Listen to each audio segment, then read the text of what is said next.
the great rock, you can see the urns where pebbles were used to cast votes. Welcome to the Athenian Acropolis. You have made the ascent through the Grand Propylaea Gate and are greeted by statues illustrating the triumphs of Greek history and myth. To your left, you can see the Araphoroi, which housed 4 young girls of noble birth and was connected by a staircase to the Temple of Aphrodite below. To your right, the Sanctuary of Artemis.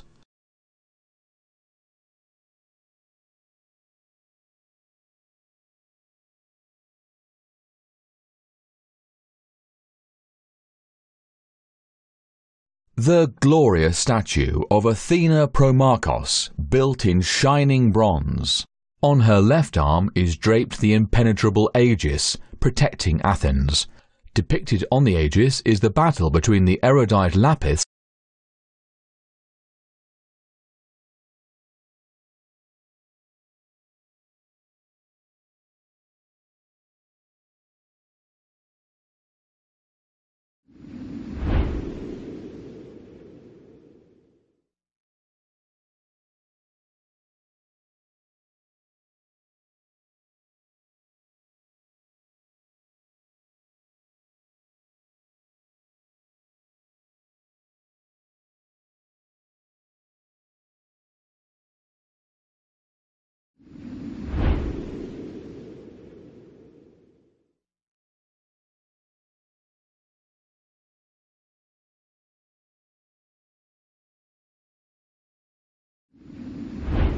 Before you stands the magnificent statue of Athena Parthenos, her skin crafted of African ivory, her draping tunic wrought in gleaming gold. Considered by the ancients to be a masterpiece of the great artist Phidias, chief sculptor of Pericles' construction program on the Acropolis. The statue is believed to have towered 11.5 meters tall, gloriously illuminated by the light of gold oil lanterns and the reflection of a pool at her feet. Atop her right hand, which rests on a gilded marble pedestal, stood a statue of Nike at the scale of a grown man. In her left, a shield by which is coiled the serpent Erichthonius, mythological founder of Athens. Adorning her breast is the sacred Aegis, the impenetrable animal skin to which is fastened the fearsome Gorgon head of Medusa. The Parthenon was the home of Athena Parthenos, Athena the Virgin, and here she stood as a proud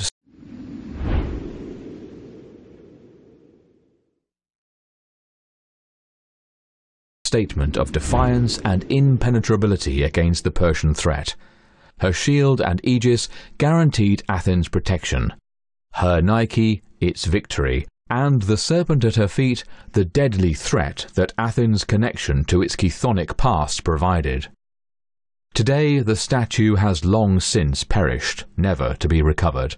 But her legacy lives on in the hearts of those who look with affection to the past.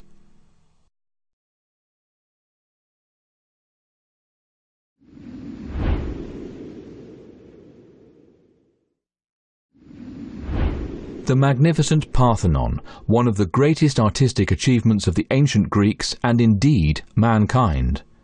The structure you see before you was built under the famous leadership of Pericles, replacing the original temple which was razed to the ground in the Persian invasion. On the eastern metopes, the relief carvings running below the pediment along the building, we see the mythical battle between the giants and the Olympian gods. In the pediment, the Olympian pantheon, with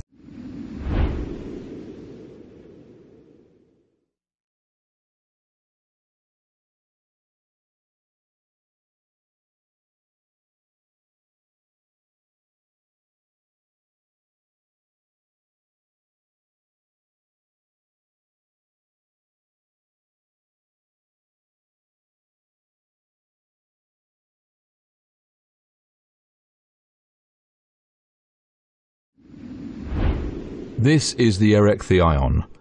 This temple housed Athens' most sacred spaces, the olive tree of Athena, the trident mark of Poseidon, the grave of Erechtheus, Homeric king of Athens, and used creative architecture to accommodate them. Before us is the sacred olive tree of Athena. This tree was a gift from Athena to the Athenians.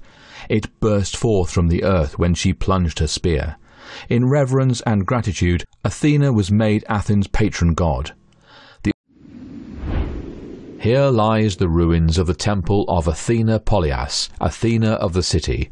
This temple was constructed in the 6th century BC under the benevolent tyranny of the Pisistratids. The temple was destroyed when the Persians razed the city in 480 BC. Rather than simply rebuild the structure, it was decided that a greater temple would replace it, and the ruins of the older temple remain as a reminder.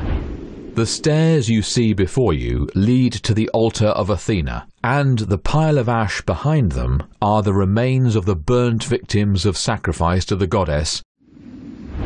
From the court in front of the Chalkotheke, a storeroom for valuable metal and weapons, we can see a mythological scene carved completely in the round on the western pediment. The use of bold, contrasting colours allowed the work to stand out to the distant viewer. In the centre, Athena and Poseidon compete for patronage of glorious Athens. The Athenians treasured these two gods most of all, Poseidon for the sea, Athena for her wisdom. See how the artist has used the bursts of the